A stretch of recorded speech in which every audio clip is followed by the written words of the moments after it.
Kumakalat na balitang man-made umano ang mga lindol na nangyari sa bansa at ang pag-uugnay nito sa High Frequency Active Auroral Research Program ating tatalakayin kasama si Department of Science and Technology Secretary Renato Solidum Jr. Secretary Solidum, magandang tanghali po.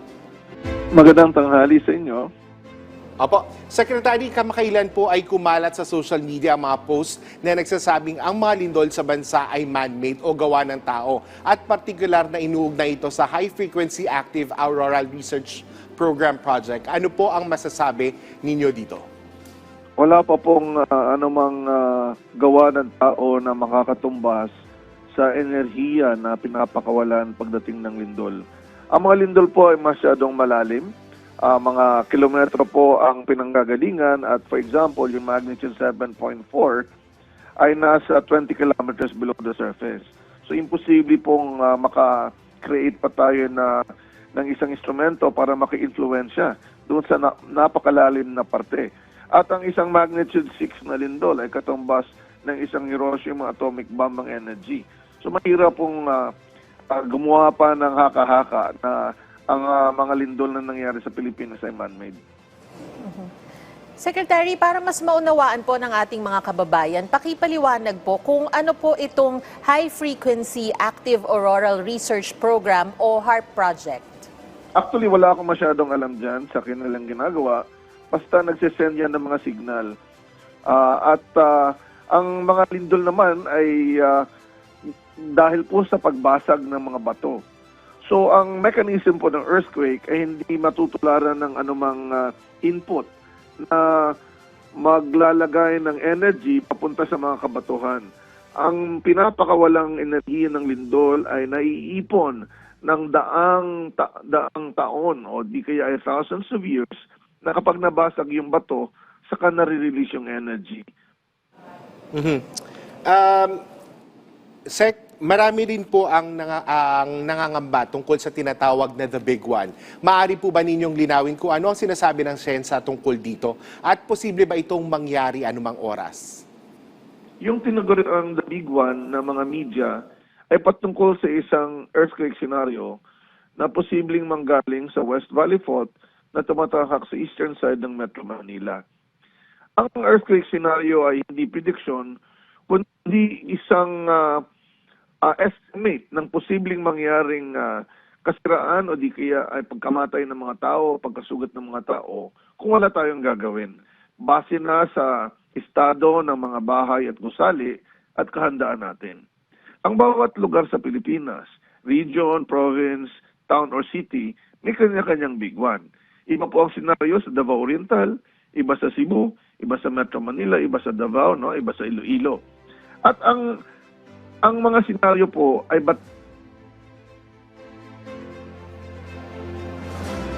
Secretary, dahil nga po sa sunod-sunod na malalakas na pagyanig nitong mga nakaraang araw, normal po ba ito base sa inyong monitoring kasama ang PHIVOLCS? Bakit po kaya nagkakaroon ng mga ganitong occurrences?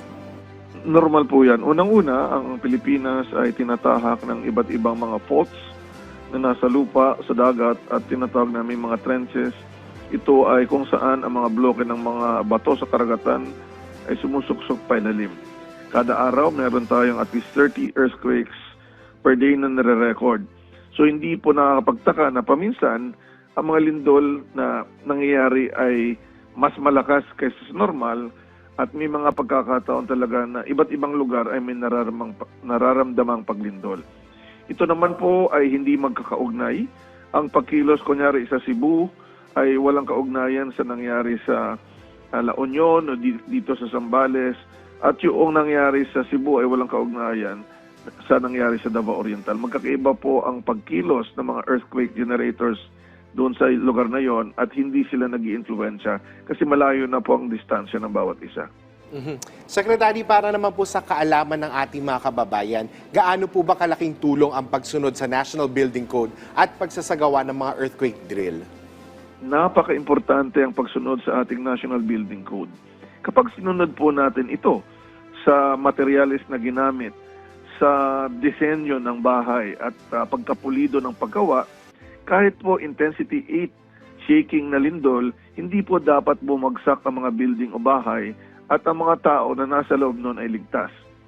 Kaya nga po, mapapansin nyo, intensity 7 lang sa Cebu o di kaya intensity 6 ang nararamdamang pag-uga sa kalupaan sa Davao Oriental.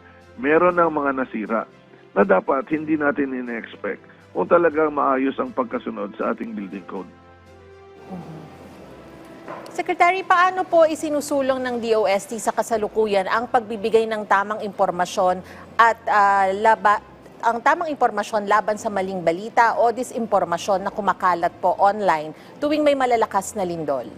Tama po kayo. Marami na pong pinapalabas ang DOST at DOST FIVOX sa kunong dapat gawin bago pa man lumindol. In fact, napansin natin sa mga videos na lumabas, kahit yung sa Davao Oriental earthquake, maraming mga kababayan natin ang nagsisitakbuhan palabas ng mall o mga gusali habang yumayanig. Ang nangyayari sa tingin ko, yung mga tao hindi masyadong alam ang kalidad ng mga bahay at gusaling ginagamit nila. Ibig sabihin, hindi sila assured sa certainty na yung bahay o building ay hindi magko-collapse. Kasi sa ating mga tinuturo, dapat bawat bahay at building ay na-inspeksyon at tinitingnan kung magko-collapse o hindi.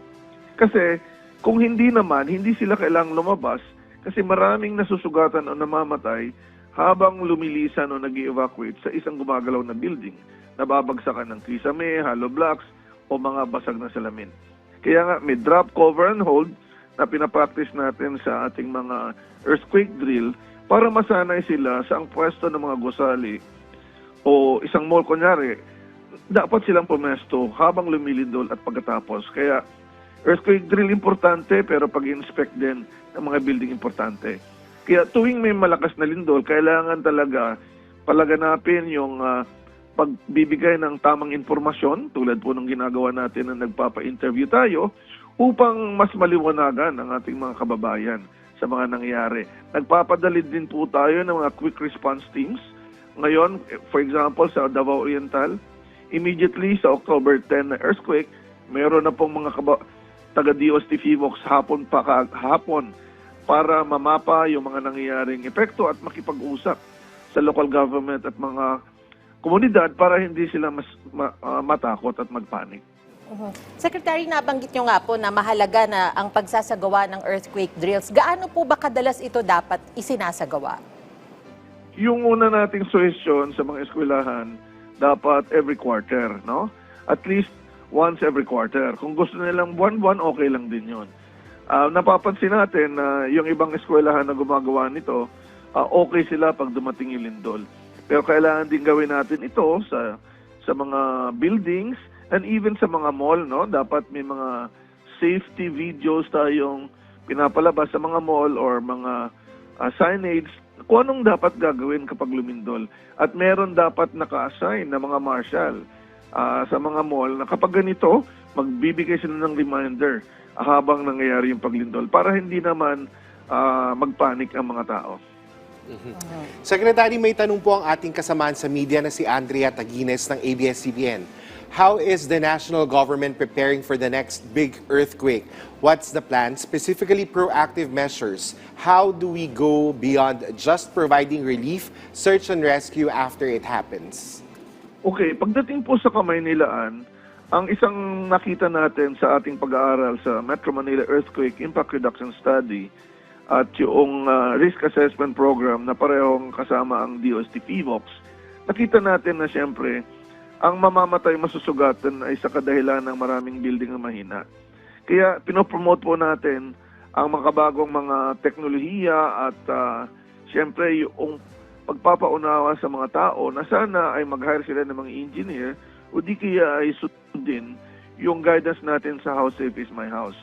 Pagdating naman sa mga public buildings, may proyekto po ang gobyerno and the World Bank na ma-retrofit ang mga importanteng ospital at siyempre ang mga eskwelahan na patuloy pong ginagawa ngayon.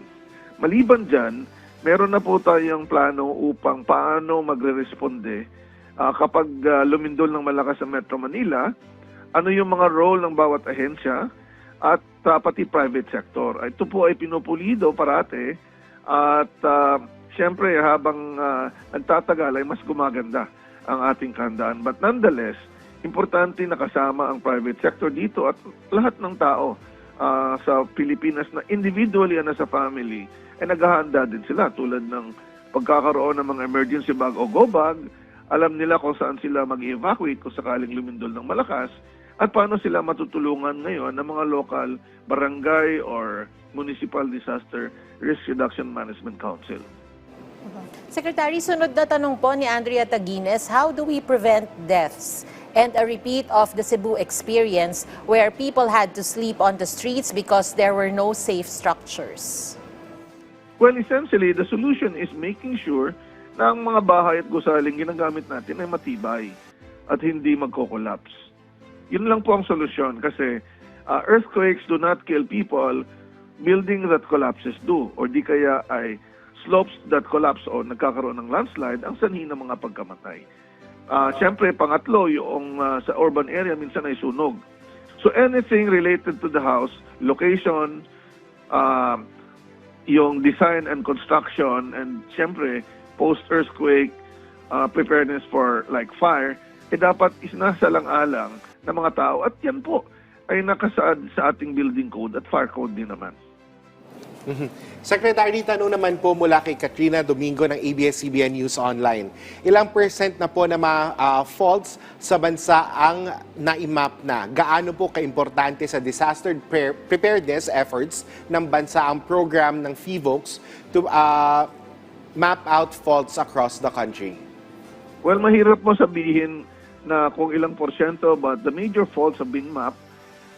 Kapag ang major faults that have been mapped, ito po yung mga faults na gumalaw na in recent years kasi makakaiwan pa sila ng trace na gumalaw sila. But there are faults that are hidden na hindi pa lumalabas sa surface o di kaya sa karagatan. Nonetheless, ang importante po kasi kung may fault sa lupa, hindi magtatayo on top of it. Kung ang fault naman ay sa karagatan, kailangan din nating malaman yung haba. Pero gusto kong banggitin na sa ating building code, kahit hindi mo alam yung fault kung nasaan, ang bahay mo ay dapat matibay at merong guidelines po para kung sakaling bigla ang merong earthquake, sa map fault o hindi naman map, hindi nakamapa, yung design ng bahay ay naaayon sa building code na kayang mag-withstand ng intensity 8 earthquake. So marami na pong ginagawang programa and safeguard para mas ligtas ang ating mga kababayan. Ang kailangan lang ay masundan ito at mabigyan ng giya ng mga local building officials ang ating mga kababayan. Secretary, ano po yung top priorities na dapat gawin ng publiko para manatiling nakahanda sa malalakas na lindol? Una, alamin kung anong mga panganib at dulot ng lindol ang pwedeng makaapekto sa kanilang mga bahay, sa mga eskwelahan, sa mga ospital o mga simbahan o mall. Kung sa bahay, dapat alamin ng bawat pamilya. Pangalawa, alamin nila ano ang matibay na bahay sa lindol. Gumagamit ng 6 na pulgada at least na hollow blocks, 10 mm reinforcing bar, at ang disenyo na square, rectangle o bilog, hindi maarte, ay mas matibay sa lindol. Dapat din, hindi nag-extend ng bahay, like pagpataas, kung hindi naman nakadesenyo to. So simple lang, location, determine the hazards, construction, making sure na nagpa-follow ng ating building code, at siyempre, yung pagre-responde kapag lumindol ay magagawa kapag nagkakaroon ng pagsasanay or earthquake drill na madalas. Secretary, siguro po dagdag paalala ninyo na lang sa ating mga kababayan na nakatutok ngayon. Sa atin po mga kababayan, marami pong mga information materials na nandiyan sa pamamahala ng DOST FIVOLCS at Office of Civil Defense. Gamitin niyo po ito sa tumingin sa mga website at i-share niyo po yan. Huwag kayong magpapaniwala kaagad sa mga bali-balita unless na-verified at galing sa mga mandated organizations like DOST FIVOLCS and of course ang Office of Civil Defense. Maraming salamat po sa inyong oras, Department of Science and Technology Secretary Renato Solidum Jr. Maraming salamat.